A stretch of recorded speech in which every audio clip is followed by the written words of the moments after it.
शुरुआत करेंगे आज से। कांग्रेस की केदारनाथ बचाओ यात्रा शुरू। हरिद्वार से केदारनाथ तक निकाली जाएगी यात्रा। हर की पैड़ी में पूजा अर्चना करके कांग्रेस इस यात्रा को शुरू करेंगे और इस दौरान कांग्रेस के तमाम वरिष्ठ नेता और कार्यकर्ता इसमें शामिल होंगे। गंगा स्नान के बाद पैदल केदारनाथ के लिए रवाना होंगे। प्रदेश अध्यक्ष करण माहरा ने साझा की है जानकारी और 15 दिनों तक चलेगी कांग्रेस की पदयात्रा।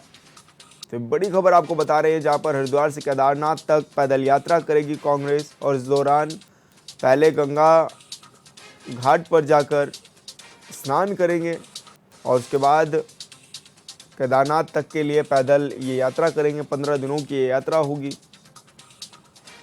केदारनाथ बचाओ यात्रा होने जा रही है ये और इस दौरान हरिद्वार से केदारनाथ तक पैदल यात्रा निकाली जाएगी। 15 दिनों तक कांग्रेस के तमाम नेता कार्यकर्ता इस यात्रा में शामिल होंगे। सबसे पहले हरिद्वार में हर की पैड़ी से यह शुरुआत होगी और हर की पौड़ी पर ही गंगा में स्नान करने के बाद ये यात्रा शुरू करेंगे कांग्रेसी नेता।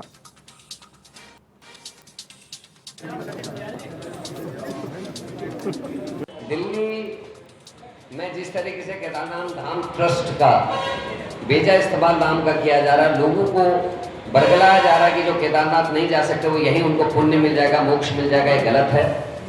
एक क्यूआर कोड जारी किया गया जिसमें लोग पैसा डाल रहे हैं इस गलत फहमी में कि ये केदारनाथ बाबा के यहाँ जा रहा है, वो दिल्ली जा रहा है। इसका हमने विरोध कर रखा है। केदारनाथ मंदिर में सोने की चोरी को लेकर आशंका है। जो 230 किलो सोना आया था वो कहाँ गया, कोई जानकारी नहीं दे रहा, ना जांच बैठा रहा है। वो हमारा तीसरा विषय है।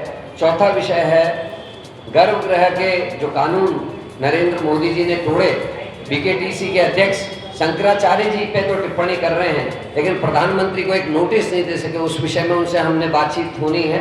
और पांचवा जो मुद्दा है हमारा वो है कृष्णा माई की गुफा का नाम दोबारा कृष्णा माई की गुफा रखा जाए और जो वहाँ टिकट लगाया गया है उस गुफा को देखने का, उसको हटाया जाना चाहिए। संवाददाता अरुण सैनी हमारे साथ लाइव जुड़ चुके हैं। अरुण, क्या कुछ ज्यादा जानकारी मिल पा रही है, किस तरह की यात्रा रहने वाली है और किस समय से शुरू हो जाएगी यात्रा? जी सर, कांग्रेस पार्टी की तरफ से कांग्रेस के प्रदेश अध्यक्ष करण माहरा पदयात्रा जो है हरिद्वार से केदारनाथ तक की कर रहे हैं और इस यात्रा को जो है केदारनाथ बचाओ यात्रा का नाम दिया गया है। और जिस तरीके से कांग्रेस पार्टी ने केदारनाथ को लेकर जिस तरीके से मुद्दा उठाया है और लगातार इसको लेकर अपना विरोध भी जताया है, बुराड़ी दिल्ली के बुराड़ी में जो केदारनाथ का प्रतीकात्मक मंदिर बन रहा है उसको लेकर, तो ऐसे में धाम को लेकर जो है ये तमाम चीज़ें उठी कि धाम का जो है क्या नाम जिक्र उसमें नहीं किया जाना चाहिए। हालांकि धाम नाम ट्रस्ट से धाम नाम हटाने का जो है फैसला लिया गया और उसके बाद जो है मंदिर से भी धाम नाम हटाने का जो है वो फैसला लिया गया।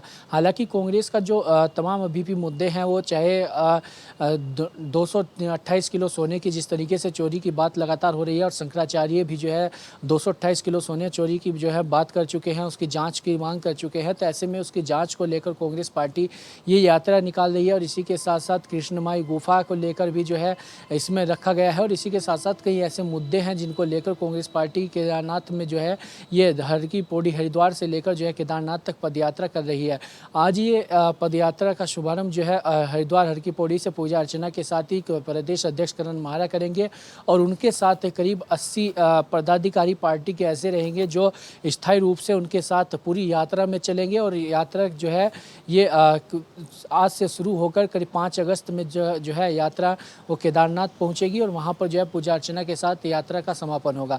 इसी के साथ जो यात्रा आज हर की पौड़ी से शुरू होकर ऋषिकेश जाएगी, ऋषिकेश के बाद शिवपुरी के बाद जो है देवप्रयाग, मलेठा, श्रीनगर, धारी देवी, रुद्रप्रयाग से होते हुए जो है ये यात्रा केदारनाथ पहुँचेगी। और ऐसे में कांग्रेस पार्टी के जो तमाम पदाधिकारी हैं वो भी इस यात्रा में मौजूद रहने वाले हैं और जो कांग्रेस पार्टी के वरिष्ठ नेता है वो भी जो है रास्ते में कई जगहों पर जो है इस यात्रा में शामिल होंगे। और ऐसे में 80 डेलीगेट्स ऐसे हैं जो इस पदयात्रा में पूरे स्थायी रूप से प्रदेश अध्यक्ष करण माहरा के साथ रहेंगे। और कांग्रेस पार्टी का कहना है कि ये यात्रा जो है केदारनाथ धाम को बचाने की यात्रा है। जिस तरीके से सोने चोरी की बात वहाँ पर हुई, शंकराचार्य ने 228 किलो सोना चोरी की बात की और जिस तरीके से भारतीय जनता पार्टी के कई नेताओं ने शंकराचार्य को लेकर भी बयान के दिए, उसको लेकर भी कांग्रेस पार्टी कह रही है कि शंकराचार्यों का अपमान है और और जिस तरीके से इसको लेकर भी कांग्रेस पार्टी जो है ये पदयात्रा कर रही है, तो तमाम ऐसे मुद्दे हैं जिसको लेकर कांग्रेस पार्टी इस पदयात्रा को जो है आज से इसका शुभारंभ कर रही है।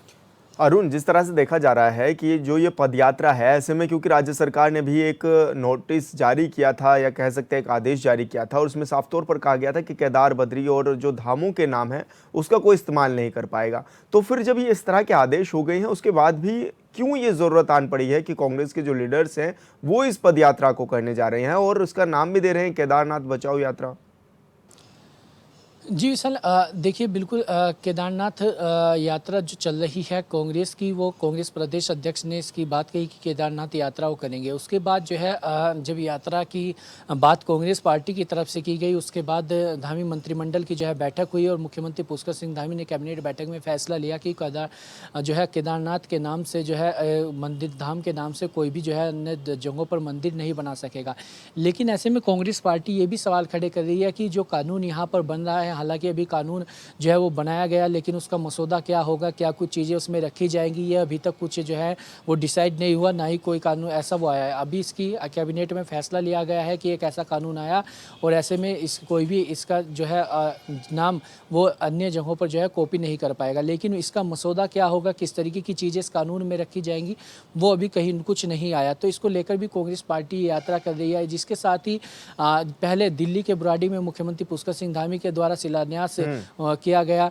उसको लेकर कांग्रेस पार्टी का कहना है कि क्यूआर कोड जो है वहां पर जो लगाया गया है, दान दक्षिणा जो मांगी जा रही है, वो अभी भी जो है उसमें केदारनाथ के नाम पर ही जो है वो दक्षिणा उसमें दान मांगा जा रहा है और उसमें अभी भी जो है क्यूआर कोड पर पैसे जो है वो ट्रांसफ़र हो रहे हैं। तो ये तमाम ऐसे मुद्दे हैं जिनको लेकर कांग्रेस पार्टी जो है इस यात्रा को कर रही है। और इसी के साथ साथ तेलंगाना में भी जो है एक केदारनाथ धाम के नाम से जो है मंदिर का 17 जुलाई को जो है वो शिलान्यास हुआ। तो ये तमाम ऐसे मुद्दे हैं जिनको लेकर कांग्रेस पार्टी यात्रा कर रही है। और सबसे बड़ा मुद्दा जो है 228 किलो सोना चोरी की जांच का है, जो कि कांग्रेस पार्टी इसको लेकर शुरू से ही सवाल उठा रही है कि 228 किलो सोना कहाँ गया, कहाँ वो चोरी हुआ, इसकी जांच जो है होनी चाहिए। और अब खुद शंकराचार्य भी जो है इसको लेकर सवाल खड़े करने लगे हैं। तो इसको लेकर भी जो है ये यात्रा कांग्रेस पार्टी कर रही है। तो ये तमाम ऐसी चीज़ें हैं जिनको लेकर कांग्रेस पार्टी इस यात्रा को कर रही है। और ऐसे में आज से ये यात्रा का जो है शुरू हो रही है और 5 अगस्त तक कांग्रेस पार्टी की ये यात्रा जो है वो चलेगी। अरुण, एक तरफ तो कांग्रेस और जिस तरह से लगातार अन्य लोग हैं वो ये सवाल उठाते आ रहे हैं कि केदारनाथ में सोना चोरी हुआ है, तो वहीं दूसरी ओर जो बीकेटीसी के अध्यक्ष हैं या राज्य सरकार है वो इस पक्ष को भी रखते हुए नजर आ रही है कि अगर आपको लग रहा है कि सोना चोरी हुआ है तो कोर्ट में जाए। तो फिर कहाँ ये पेच फंसा हुआ है? अभी दोनों तो अपने अपने तर्क देते हुए नजर आ रहे हैं। जी सर, बिल्कुल देखिए, सोना चोरी की जो बात है जिसको लेकर शंकराचार्य कह रहे हैं कि 228 किलो सोना चोरी हुआ। और हालांकि प्रदेश सरकार की तरफ से ये बात नकारी जा रही है कि 228 किलो सोना जो है वो चोरी नहीं हुआ। लेकिन जो पूरे तथ्य हैं जिनको लेकर कांग्रेस पार्टी भी कह रही है, तो कांग्रेस पार्टी भी इसी चीज़ की मांग कर रही है कि इसको लेकर जो है जाँच होनी चाहिए कि आखिर 228 किलो सोना कहाँ गया है। कांग्रेस पार्टी का भी ये कहना है कि अगर कांग्रेस पार्टी जिस तरीके से तमाम जो चर्चाएँ हुई और जिस तरीके से तमाम खबरें छपी कि 228 किलो सोना गायब हुआ और बीकेटीसी के अध्यक्ष के द्वारा ये भी कहा गया कि सोना जो यहाँ पर लगा हुआ है उसके लिए 2 जो है सुरक्षाकर्मी नाकाफ़ी है, सुरक्षा यहाँ की बढ़ाई जानी चाहिए क्योंकि सोना ज़्यादा है।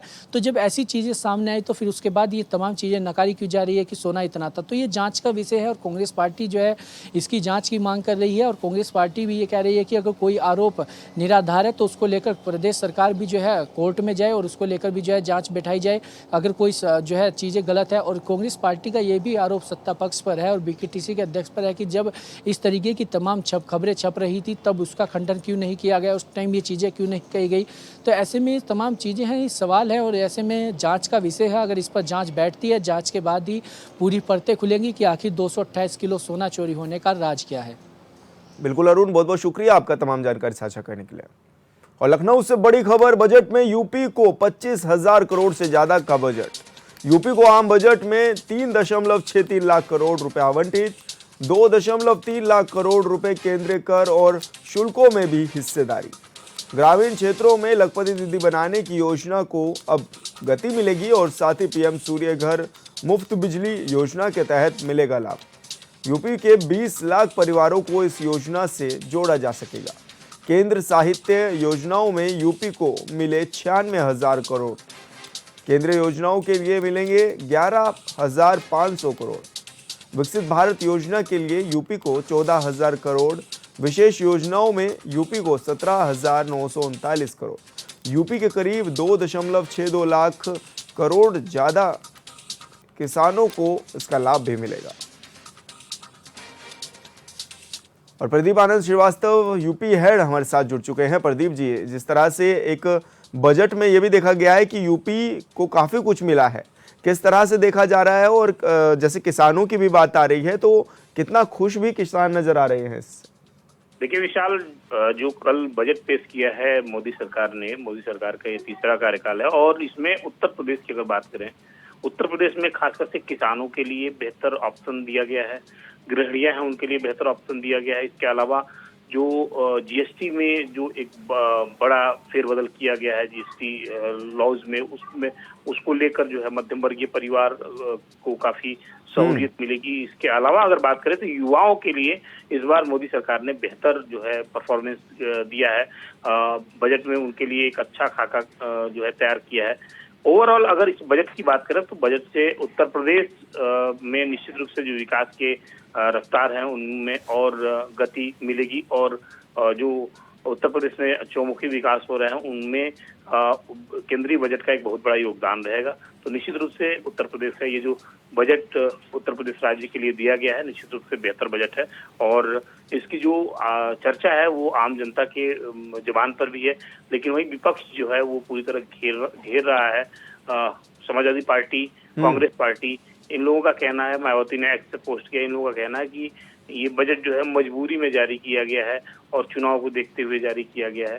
तो पक्ष विपक्ष का ये मामला चलता रहेगा, लेकिन अगर आर्थिक स्थिति से देखें, उत्तर प्रदेश के विकास के लिहाज से देखें तो निश्चित रूप से उत्तर प्रदेश के लिए बजट बहुत ही फायदेमंद है। बिल्कुल प्रदीप जी, आप बने रहिए हमारे साथ। और अगली बड़ी खबर का रुख करेंगे। लखनऊ से बड़ी खबर मिल रही है। 29 जुलाई से यूपी विधानसभा का मानसून सत्र। सहयोगी दलों के तेवर से बीजेपी में बेचैनी भी है। नौकरियों में आरक्षण समेत कई मुद्दों पर घेरेगा विपक्ष। प्रशासनिक अधिकारियों की मनमानी का भी लगाएगा आरोप। विपक्ष के साथ ही बीजेपी के सहयोगी भी लगा रहे हैं आरोप। और कांवड़ यात्रा के दौरान नेम प्लेट का मुद्दा भी सदन में उठेगा। इस मुद्दे पर आरएलडी के ने भी विरोध जताया था और स्टैंड इस बार 5 दिन का होगा।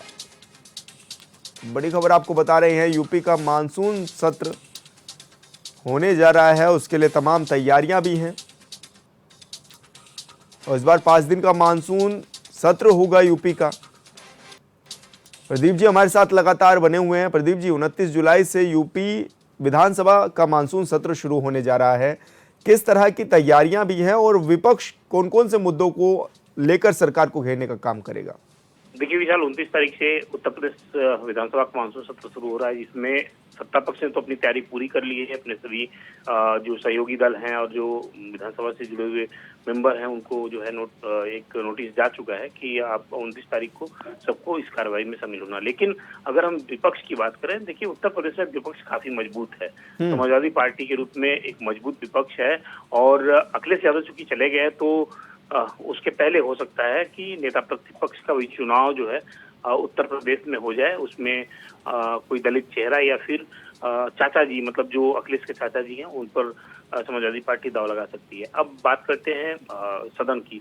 हाउस में निश्चित रूप से पेपर लीक, जो नेम प्लेट लगाने का मामला था, इसके अलावा जो उत्तर प्रदेश में कानून व्यवस्था है और बेरोजगारी है, और इन सब बातों पर विपक्ष पूरी तरह से भारतीय जनता पार्टी को घेरने की कोशिश करेगी और काफी लंबा जो है रार मचने की आशंका है। लेकिन जो हाउस का एक नियम होता है, हाउस के नियम के चूंकि मानसून सत्र का जो आह्वान है वो इसलिए किया गया है कि प्रदेश के विकास में क्या क्या चीजें बाधक हो रही हैं उनको दूर किया जा सके और प्रदेश में एक अच्छा फिर से विकास हो, तो इसलिए सत्र बुलाया जाता है। लेकिन ऐसी स्थिति में अगर विपक्ष समझबूझ से काम लेती है तो देखिए 5 दिनों का ही समय मिला हुआ है।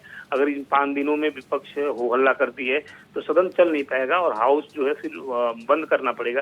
तो ऐसी स्थिति में विपक्ष को भी जो उत्तर प्रदेश में प्रमुख मुद्दे हैं उन मुद्दों के साथ सरकार से जवाब और सवाल करना चाहिए और अगर तैयारियों की बात करें तो हर बार की तरह इस बार भी विधानसभा के बाहर जिस तरह से पुलिस का पूरा पहरा होता है, पुलिस बैरिकेड करती है और जो विपक्ष के विधायक हैं वो सड़कों पे आकर नारेबाजी करते हैं, इनको इस बार रोका गया है, इस बार बैरिकेड कर दिया गया है। तो तमाम चीजें हैं, तैयारी पूरी है और 29 तारीख से बाकायदे मानसून सत्र की शुरुआत हो रही है। बिल्कुल प्रदीप जी, बहुत बहुत शुक्रिया आपका तमाम जानकारी साझा करने के लिए।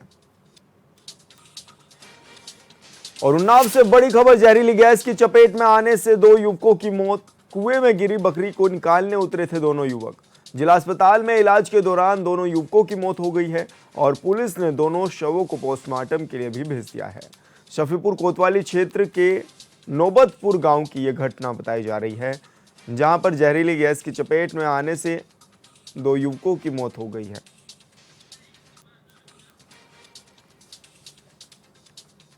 और संवाददाता अविनाश कुमार हमारे साथ फोन लाइन पर जुड़ गए हैं। अविनाश, क्या ये मामला था और अभी क्या कार्रवाई हो पाई है? क्या शवों को पोस्टमार्टम के लिए भेजा गया था? जी विशाल जी, बिल्कुल आपको बता दें, उन्नाव के सफीपुर क्षेत्र के नौबतपुर गांव का ये मामला है। घर के आंगन में बने अपने ही कुएं में एक बकरी गिर जाती है, जिसको 2 युवक बकरी को निकालने के लिए नीचे कुएं में उतरते हैं, जिसमें जहरीली गैस के चपेट में आने से वो बेहोश हो जाते हैं। स्थानीय लोग की चीख पुकार से और जो स्थानीय लोग हैं वहाँ पे रिक्शा करते हैं, आनंद फानन में पुलिस को सूचना दी जाती है। सफीपुर प्रभारी पहुँचते हैं फायर ब्रिगेड को लेकर। कई घंटे, करीब 4 घंटे की मशक्कत से दोनों युवकों को बाहर निकाला जाता है। लेकिन कहीं ना कहीं देखा जाए फिर जो पुलिस है वहाँ पर अपर पुलिस अधीक्षक पहुँचते हैं तो फायर वहाँ जो CHC सफीपुर है वहाँ ले जाया जाता है भर्ती करा। लेकिन वहाँ के जो डॉक्टर है उन्हें मना कर मतलब हालत गंभीर देख उन्नाव रेफर कर देते हैं जिला अस्पताल, जहाँ के जो उन्नाव के जो डॉक्टर है उन्हें मृतक घोषित कर देते हैं। मृतक घोषित के बाद परिवार में कोहराम मच जाता है। जी अविनाश, कितना गहरा ये कुआं था और इसको अभी तक कवर क्यों नहीं किया गया था? जी बिल्कुल विशाल जी, अगर कुएं की बात करें तो घर जो कुआं है, जो युवक है उनके घर का पर्सनल कुआं था, जिसमें बिल्कुल सूखा कुआं था, करीब लगभग 100 फुट से भी ज्यादा गहराई होगी कुएं की। लेकिन कहीं ना कहीं देखा जाए जो घर के अंदर जो कुएं थे तो कहीं ना कहीं जो बच्चे थे और भी कोई बड़ा हादसा हो सकता था इसमें। जी बिल्कुल अविनाश, बहुत बहुत शुक्रिया आपका तमाम जानकारी साझा करने के लिए। और चंदौली से बड़ी खबर, कबाड़ के गोदाम में लगी भीषण आग। देखते ही देखते आग ने किया विकराल रूप धारण। कबाड़ गोदाम में रखा सारा सामान जलकर खाक हुआ। घंटों मशक्कत के बाद आग पर काबू पाया गया। क्षेत्र में जमीन मिलने के 4 साल बाद भी आज तक फायर स्टेशन नहीं बन पाया है। तो बड़ी खबर आपको बता रहे हैं कि क्षेत्र में कोई फायर स्टेशन ही नहीं है और ऐसे में जो गोदाम था उसमें पूरी तरह से आग लग गई और आग देखते ही देखते आग ने विकराल रूप ले लिया। विजुअल्स में भी आप देख सकते हैं कि कितना भयंकर आग ने तांडव मचाया है और ऐसे में फायर ब्रिगेड की कोई गाड़ी मौके पर समय रहते नहीं पहुंच पाई और इस दौरान ये कबाड़ का गोदाम पूरी तरह से जलकर राख हो गया। घंटों मशक्कत के बाद इस आग पर काबू पाया जा सका है और बड़ी बात यह है कि क्षेत्र में जमीन मिलने के बाद भी 4 साल बीत जाने के बाद भी आज तक भी यहां पर फायर स्टेशन नहीं बन पाया है।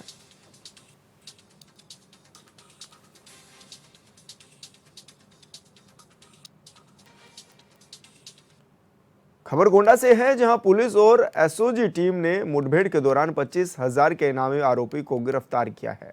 बताया गया है कि आरोपी ने बीते 19 जुलाई को दिन दहाड़े धारदार हथियार से सपा नेता ओम प्रकाश सिंह की हत्या कर दी थी। वहीं हत्या में शामिल अन्य 2 आरोपी अभी भी फरार बताए जा रहे हैं, जिनकी तलाश में पुलिस जुटी हुई है।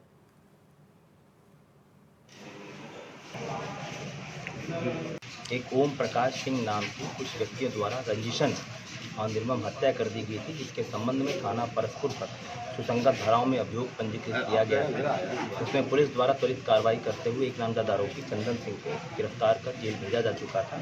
उसी क्रम में जो वांछित अभियुक्त थे उनकी तलाश हेतु कई टीमें लगाई गई थी। इसके क्रम में कल देर रात एक हत्या आरोपी रोहित सिंह, वो पुलिस की मुठभेड़ में घायल हुआ था, जिसे पुलिस अस्पताल में भर्ती कराया गया था।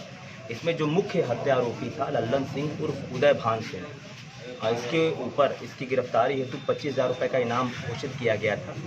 आज हमारी टीमों द्वारा जब उसको घेराबंदी का प्रयास किया गया सूचना पर, उसके द्वारा पुलिस पर फायरिंग की गई, और आत्मरक्षार्थ की गई जवाबी फायरिंग में पुलिस की लल्लन सिंह को, जो मुख्य हत्या आरोपी है, उसको गोली लगी जिससे वो घायल हुआ है।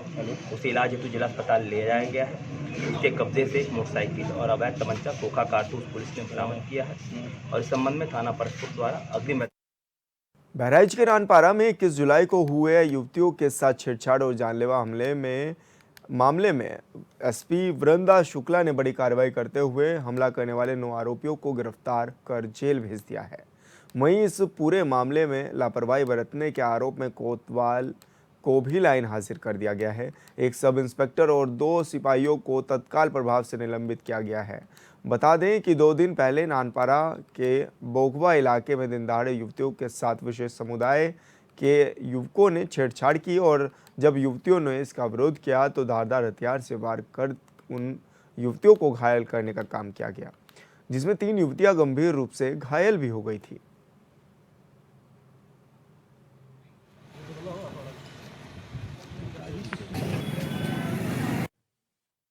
जी, परसों बुधवा बाजार में एक हिंदू समुदाय की लड़की के साथ एक मुस्लिम समुदाय के लड़के द्वारा छेड़छाड़ की घटना कारित की गई। उस लड़की द्वारा जब अपने भाई को और अपने गांव से आए अन्य लोगों को इस संबंध में सूचना दी गई तो उनके द्वारा इस घटना पर आपत्ति व्यक्त करने के लिए उस लड़के के परिवार की दुकान जो वहीं पे है, उनकी मीट की दुकान, उस पे वो लोग गए तो वहां पे दोनों पक्षों के बीच में लड़ाई झगड़ा हुआ, जिसमें लड़की के पक्ष से कुछ लोगों को चोटें आई और उस मीट की दुकान पे जो चाकू उपयोग होते थे, कुछ लोगों को उस चाकू से कुछ चोटें लगी। इस घटना का संज्ञान लेते हुए तत्काल इसमें ठोस धाराओं में मुकदमा पंजीकृत किया गया। हम लगभग 1 दिन के अंदर 9 के 9 नामजद अभियुक्तों को गिरफ्तार करने में सक्षम हो सके हैं तथा आज उन सभी को जेल भेज दिया गया। कानपुर में बरसात के मौसम में बरसात न होने से अब उमस और गर्मी से जनता पहले से और ज़्यादा परेशान दिखाई दे रही है। वहीं किसको बिजली कटौती करके जनता के जख्मों पर अब नमक छिड़कने का काम भी लगातार जारी है। इसी के चलते समाजवादी पार्टी के शहर अध्यक्ष फजल महमूद और समाजवादी विधायक मोहम्मद हसन रूमी ने केस्को एमडी को ज्ञापन देकर मांग की है कि बिजली कटौती में कमी लाई जाए और आए दिन होने वाले फॉल्ट से जनता को निजात दिलाई जाए।